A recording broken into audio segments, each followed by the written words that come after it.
Bismillahirrahmanirrahim. Assalamualaikum warahmatullahi wabarakatuh. Alhamdulillahirabbil alamin. Allahumma shalli wa sallim ala sayyidina Muhammad wa ala ali sayyidina Muhammad amma ba'du.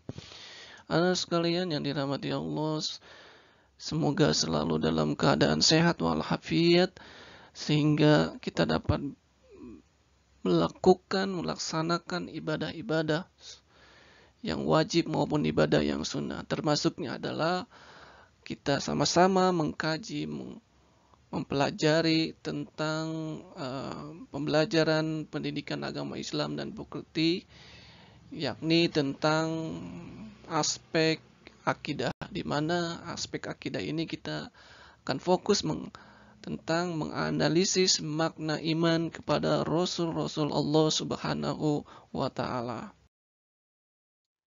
Baik, anakku sekalian, pada masa kali ini kita akan membahas iman kepada Rasul-Rasul Allah Subhanahu wa Ta'ala, kemudian sifat Rasul-Rasul Allah dan tugas Rasul-Rasul Allah Subhanahu wa Ta'ala, serta hikmah beriman kepada Rasul-Rasul Allah Subhanahu wa Ta'ala.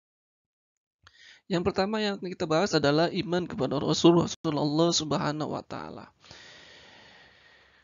Iman kepada Rasul-Rasul Allah Subhanahu wa Ta'ala merupakan dengan cara bagaimana kita meyakini bahwa Rasul benar-benar utusan Allah Subhanahu wa Ta'ala yang ditugaskan untuk membimbing manusia ke jalan yang benar agar selamat dunia akhirat. Nah, perintah beriman ini dijelaskan dalam Al-Quran surat An-Nisa ayat 136. Ya ayyuhalladzina amanu aminu billahi wa rasulihi wal kitabil ladzi nazzala ala rasulihi, akhirul ayat. Wahai orang-orang yang beriman, tetaplah beriman kepada Allah dan Rasulnya dan kepada kitab yang Allah turunkan kepada Rasulnya. Artinya, sebagai seorang muslim, seorang yang beriman, kita diwajibkan untuk beriman kepada Allah dan beriman kepada Rasulnya. Nah, oleh karena itu, dijelaskan pula dalam sebuah riwayat hadis bahwa Nabi berjumlah 124.000 dan di dalamnya terdapat Rasul yang berjumlah 305. Dan yang perlu kita imani adalah 25 Rasul. Dan termasuk yang di dalamnya diberi gelar ulil azmi, yakni Nabi Nuh alaihissalam, Nabi Ibrahim alaihissalam, Nabi Musa, Nabi Isa, dan Nabi Muhammad sallallahu alaihi wasallam. Lalu apa sih perbedaannya Nabi dan Rasul? Yang pertama adalah Nabi adalah manusia pilihan yang diberi wahyu oleh Allah Subhanahu wa Ta'ala hanya untuk dirinya sendiri dan tidak memiliki kewajiban untuk menyampaikan kepada umatnya. Sedangkan Rasul adalah manusia pilihan yang diangkat sebagai utusannya untuk menyampaikan firman-firmannya kepada umat manusia agar dijadikan sebagai pedoman hidupnya. Nah, kita masuk ke sifat Rasulullah Subhanahu wa Ta'ala. Nah, di mana kita akan membahas sifat-sifat wajibnya, sifat mustahil, dan sifat jaiz. Yang pertama adalah sifat wajibnya.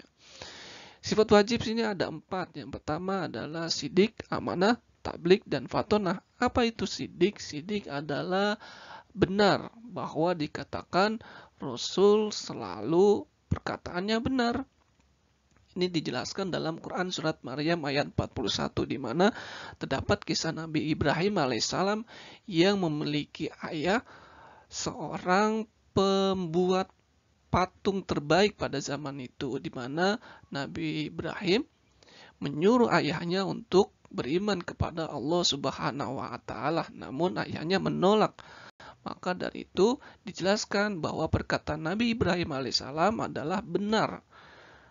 Itu adalah kisah Nabi Ibrahim pada saat itu. Kemudian amanah. Amanah adalah dapat dipercaya, di mana perkataan para rasul adalah dapat dipercaya.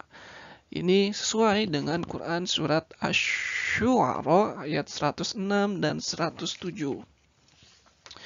Dikisahkan bahwa Nabi Nuh alaihissalam, di sini dijelaskan Nabi Nuh alaihissalam,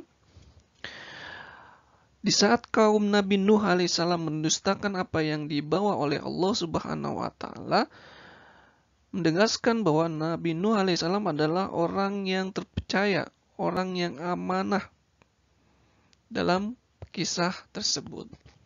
Itu adalah amanah. Kemudian tablik.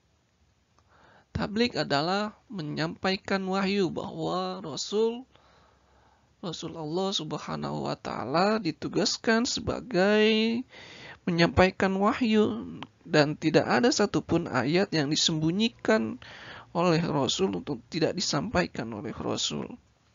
Maka semuanya disampaikan kepada umatnya. Kemudian fatonah.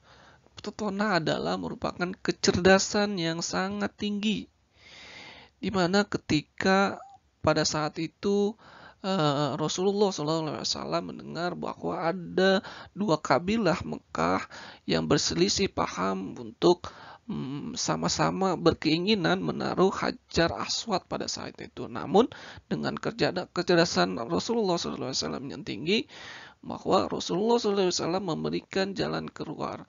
Dengan cara apa? Dengan cara membagi dua, sisi kiri dan sisi kanan, yaitu kain dari letakan batu Hajar Aswad, di mana-mana masing-masing kabilah memegang kain untuk mengangkat Hajar Aswad.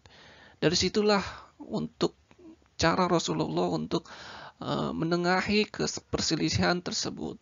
Itu adalah kecerdasan yang sangat tinggi yang dimiliki oleh Rasulullah SAW. Nah, kemudian sifat mustahil. Mustahil ada 4.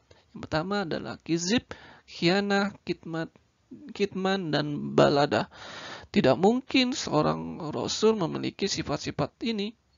Yang pertama adalah kizib, bohong ataupun dusta. Tidak mungkin bahwa dan mustahil bagi Rasul memiliki sifat bohong atau dusta, karena semua perkataannya adalah perbuatan yang benar dan perkataannya yang benar. Tidak ada perbuatan yang tidak bohong ataupun dusta. Kemudian yang kedua adalah mustahil bagi Rasul khianah. Tidak mungkin seorang Rasul adalah khianat. Dia tetap amanah. Apa yang diamanatkannya pasti akan disampaikan oleh umatnya. Kemudian juga mustahil kitman, yaitu menyembunyikan kebenaran, bahwa mustahil bagi Rasul menyembunyikan kebenaran, karena apa yang difirmankan oleh Allah Subhanahu wa taala yang diterima oleh Rasul akan selalu disampaikan dengan perkataan yang benar. Kemudian mustahil bagi Rasul yang keempat adalah balado, artinya adalah bodoh. Tidak mungkin dan mustahil bagi Rasul itu bodoh, meskipun Rasulullah SAW tidak bisa membaca maupun tidak bisa menulis, karena Rasulullah merupakan pilihan utusan Allah Subhanahu wa taala untuk membimbing umat manusia. Kemudian juga sifatnya Rasul Allah Subhanahu wa taala yang terakhir adalah sifat jais, di mana sifat jais ini adalah sifat kemanusiaan, sifat yang sama dimiliki oleh manusia-manusia lain, seperti lapar, haus, sakit, dan sebagainya. Apa itu sifat-sifat jais bagi Rasul? Yang pertama adalah sifat ismatur Rasul dan sifat iltizamur Rasul. Apa itu sifat ismatur Rasul? Yakni orang yang maksum, terlindung dari dosa dan salah dalam pemahaman agama, ketaatan, maupun salah menyampaikan wahyu. Kemudian juga iltizamur Rasul, orang yang selalu berkomitmen dengan apa yang mereka ajarkan. Komitmen untuk berdakwah sesuai dengan arahan Allah Subhanahu wa taala. Kemudian juga apa sih tugas Rasulullah Subhanahu wa taala? Yang pertama adalah menyampaikan risalah dari Allah Subhanahu wa taala, menyampaikan ajaran Allah Subhanahu wa taala. Kemudian juga mengajak kepada ketauhidan, mengajak untuk selalu hanya mengesahkan Allah Subhanahu wa taala dan menjauhi perilaku syirik. Kemudian tugas yang lain adalah memberikan kabar gembira kepada orang-orang mukmin, kepada orang-orang soleh, dan juga memberi peringatan kepada orang-orang yang ingkar, ke orang-orang yang kafir. Tugas lain Rasul adalah juga menunjukkan jalan yang lurus, jalan yang dilalui oleh para nabi, para ulama, para tokoh, para anbiya pada saat itu. Kemudian juga tugas yang lain adalah membersihkan dan mensucikan jiwa manusia serta mengajarkan kepada mereka kitab dan hikmah. Kemudian tugas Rasul yang lain juga adalah sebagai hujah bagi manusia, sebagai bukti, sebagai dalil, sebagai alasan, argumentasi bagi manusia itu sendiri. Kemudian hikmah apa sih? Hikmah beriman kepada Rasulullah SAW. Hikmah yang pertama adalah makin sempurnanya iman seseorang. Jika kita beriman kepada Rasulullah Subhanahu wa taala, maka makin sempurnalah iman kita, karena salah satu rukun iman adalah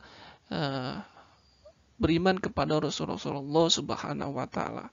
Kemudian juga terdorong untuk menjadikan contoh dalam hidupnya, menjadikan idola bagi hidupnya. Kemudian juga kita terdorong untuk selalu melakukan perilaku yang baik, perilaku sosial yang baik. Kemudian juga kita selalu memiliki teladan dalam hidup kita sesuai dengan Quran surat Al-Ahzab ayat 21. Laqad kana lakum fi Rasulillahi uswatun hasanah. Sungguh dalam diri Rasulullah SAW itu adalah suri teladan yang baik bagimu, maka teladanilah beliau. Kemudian hikmah yang lain juga adalah mencintai para Rasul dengan mengikuti dan mengamalkan ajarannya. Kemudian hikmah yang lain juga kita mengetahui hakikat penciptaan diri kita, yakni untuk mengabdi kepada Allah Subhanahu wa ta'ala. Wa ma khalaqtul jinna wal insa illa liya'budun. Aku tidak menciptakan jin dan manusia melainkan agar mereka semua beribadah kepadaku. Lalu bagaimana perilaku kita sebagai seorang mukmin? Yang pertama adalah menjunjung tinggi risalah atau ajaran Allah Subhanahu wa ta'ala yang disampaikan oleh Rasul Allah Subhanahu wa ta'ala. Kemudian juga melaksanakan seruannya untuk selalu beribadah hanya kepada Allah Subhanahu wa ta'ala. Wa'budullaha wa la tusyriku bihi syai'a. Melaksanakan seruannya untuk beribadah hanya kepada Allah Subhanahu wa ta'ala. Wa'budullaha wa la tusyriku bihi syai'a. Sembahlah Allah Subhanahu wa ta'ala dan janganlah kamu mempersekutukannya dengan sesuatu apapun.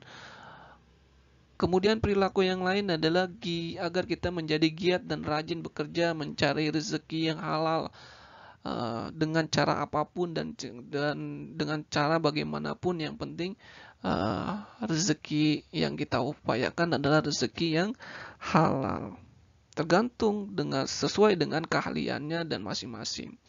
Kemudian juga perilaku kita selalu mengingat, selalu memahami, selalu berperilaku sesuai dengan tuntunan Rasulullah SAW. Kemudian juga terus berdakwah menyampaikan kebaikan agar ajaran Rasulullah tidak sirna. Balighu anni walau ayat. Sampaikanlah kebaikan walaupun satu ayat. Kemudian juga melakukan usaha agar kualitas hidupnya meningkat ke derajat yang lebih tinggi. Itulah yang Bapak dapat sampaikan. Semoga bermanfaat bagi kehidupan kita sehari-hari.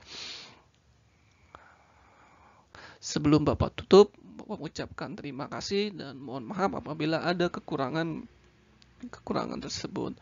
Terima kasih. Wassalamualaikum warahmatullahi wabarakatuh.